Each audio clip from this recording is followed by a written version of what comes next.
बोलताना त्यांना आनंद वाटत होता, म्हणून त्यांनी आपले कर्तव्य बजावले होते. म्हणून म्हणतो, निशाने पे जो लगे उसे तीर कहते हैं, दिल में जो उतर जाए उसे तस्वीर कहते हैं, और जो देश के लिए मर गया स्वातंत्र्यवीर कहते हैं.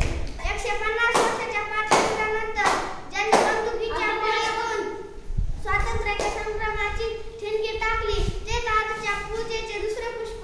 वेडेवाकडे हात वारे करत वधस्तंभाकडे जाताना एक तरुण दिसतो.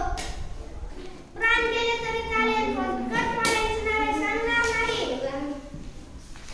जसे की काल मी एका रानात जाताना पाहिले, एक झाड गळत होते आणि त्यावर एक छोटासा पक्षी बसलेला होता. ते पाहून मी त्याला म्हणालो, आग लगी है पेड़ में जलने लगे शाख, अरे पंछी तू क्यों जल रहा है, पंख है तेरे साथ. त्यावर तो पक्षी बोलू लागला, फल खाए इसके गंदे क्यों है शाख, यही हमारा फर्ज है, जल जाएंगे इसी के साथ, जल जाएंगे इसी के साथ.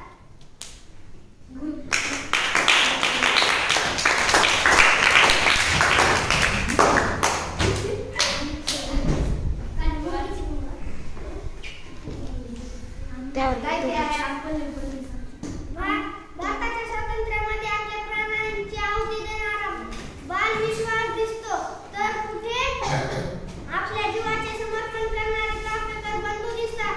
तर नेमतसी मातृभूमीला सागरा प्राण तळमळला, अशी सागराला विनविनी करणारे सावरकर दिसतात.